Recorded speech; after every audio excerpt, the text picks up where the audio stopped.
Hello folks, my guy here again. Welcome to this little corner of paradise out in the woods.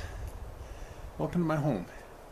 The name of this video is called The Why Guy Proves That Sheol, Hades, and Hell do not mean the same thing. Now back in the day when I was ignorant, which just means lack of knowledge, that's all that means, it's not a put down. When I was ignorant and or deceived, I actually thought they meant the exact same thing. Why? Because I was taught that they did. And that those words Sheol, Hell, and Hades were interchanged and used all the time within various scripture. So naturally, they had to be the same thing because they meant the same thing, supposedly, within scripture. How wrong I was. Okay? In Hebrew, you can find maybe some modern rabbis, but if you that will agree that Sheol means all the above. But if you look at some ancient writings, which is so easy to Google, find some old writings of Hebrew scripture and also rabbis, their commentaries and their writings and their manuscripts, memoirs. That was the word I've been looking for. Okay, if you read some of those, you're going to find out I'm right on this video, okay? That Sheol just simply meant death or grave. Okay, so sometimes it was translated as pit or, something along those lines. But yes, they would call it a place of the dead, but they didn't mean it as a afterlife for the dead. They meant it as an actual place where the body would go, the carcass. That's all it meant to them when they would say a place, an abode. There we go. That's another word they'd use. An abode of the dead. It was an abode for their body. Okay? Not some afterlife. Netherworld, underworld. No. I'll continue. I'm getting ahead of myself here. Okay? That's all it means. Okay? In the Hebrew, in the ancient Hebrew mindset, especially. Well, the Greek. Now let's look at the Greek Hades. The word Hades. It's a name of a pagan Greek god. Now, is Sheol referencing some kind of a pagan Greek god? No. I'm just showing you the differences here, folks. Okay? Like I said, I'm going to prove there's a major difference here, that they do not mean the same thing, because Hades was the name of a pagan Greek god. He was the younger brother of Zeus. So it just blows my mind that Bibles will have Hades in there, a pagan word from paganism, and yet we're supposed to deny that Zeus is a god? Oh, come on. Really? And then apparently Hades, too, according to Greek mythology, he was so vain that he named an underworld, netherworld, after himself. So I guess that would be vanity, huh? Now, let's look at the Latin word hell. It's actually an English word. But hell comes directly from a Latin word infernum.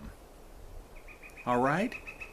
And but if you want to actually look at even go further back and look at a Scandinavian goddess, if you want to look at an English word hell, H-E-L, with a single L instead of two L's, the word hell is named after a Scandinavian goddess, pagan goddess, obviously, of an underworld. And then later the Latins named it as a place of torment in Latin paganism, and it was ruled by a god of that underworld with the name of Satan. Are you starting to see that there's some differences here? The only similarities with Hades and hell is they both came from paganism. Sheol never did. Okay? Not in language, not in culture, not in any way, shape, or form. Because there is no word whatsoever, no Hebrew word for an afterlife representing an underworld. This is the reason Jews never believed in it. Believed in an underworld. They didn't have it in their language. Okay? They never believed in a underworld like Hades and hell. So here's a question. Does the average Christian know what defines a pagan belief over one that is not? Over a belief that isn't pagan? Does the average Christian even know that? I'm not trying to sound patronizing here. I'm not. I'm trying to help you understand how important this stuff is. This is the answer. What separates paganism from non-paganism? Multiple gods. Okay, that's a big one.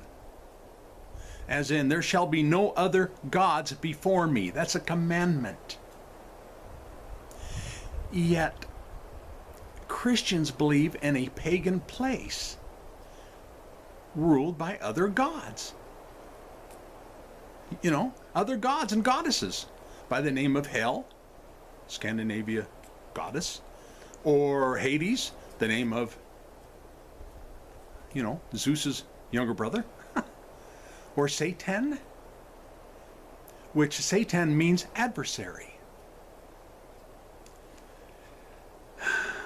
with a small s. It's an adjective. If you look it up in the Aramaic and Hebrew, you'll find out it's an adjective, not a noun.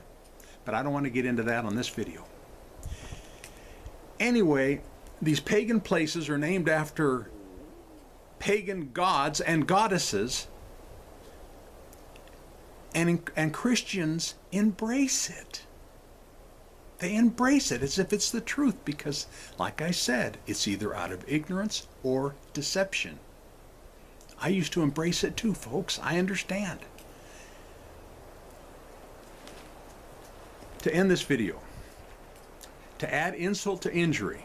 Now this is what got me going on this one. That made me realize something's off. Something is way off with this whole "they're the same place" thing. Christendom claims that Jesus warned his followers, let's use our noggin here for a minute, that he warned his followers and mankind about a pagan place ruled by a pagan god that his followers wouldn't understand, nor even believe in, nor even had a word in their language to describe it. No. That isn't. Jesus never warned anyone of such a place. Every place, every time, in every instance Jesus made a warning, it was about Gehenna, a physical place, a garbage dump outside the southwestern, anyways, of the gates, outside the southern gate, I believe, of Jerusalem back then, where they had a garbage dump, where they burned the bodies of criminals. And that's why Jesus would say it would be better to lose your eye,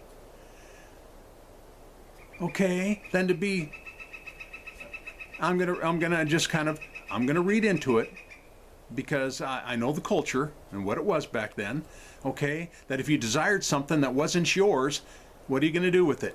You're going to probably take it and steal it. You end up being a criminal. And it's better to have that eye removed, plucked out, than to end up here, have your body burned in Gehenna.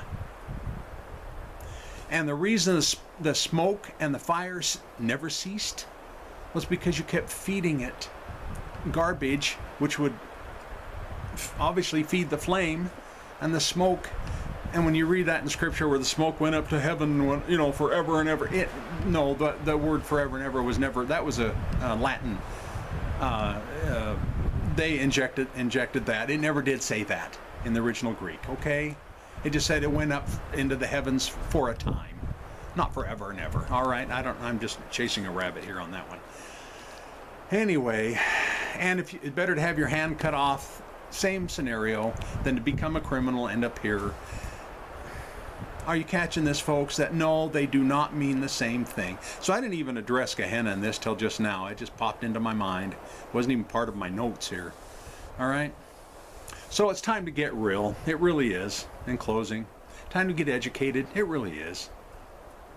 In this case, one cannot argue with language and with history, yet the ignorant still do. Okay, by claiming that Sheol and Hades and hell all mean the same thing. I'm sorry, they don't. I hit on it pretty heavy duty Okay, I'm just skimming the surface here on this video, but I hit on it pretty heavy duty in my book here, called In Defense of God's Love by the Y Guy. Yours truly, Wah 3D. Okay, I'll leave a link for it at the in the comment section of this video, if I remember to. And consider subscribing to this channel if you haven't already. Give me a thumbs up, give me a thumbs down, stay polite when leaving comments. Look me up on Facebook, private group called the Y Guy Group. Wonderful folks in that group. And there's a public timeline where I use a name, an avatar name of John Anthony Jones. Look me up there. You don't have to become my friend. It's public. Anyway, thank you for viewing.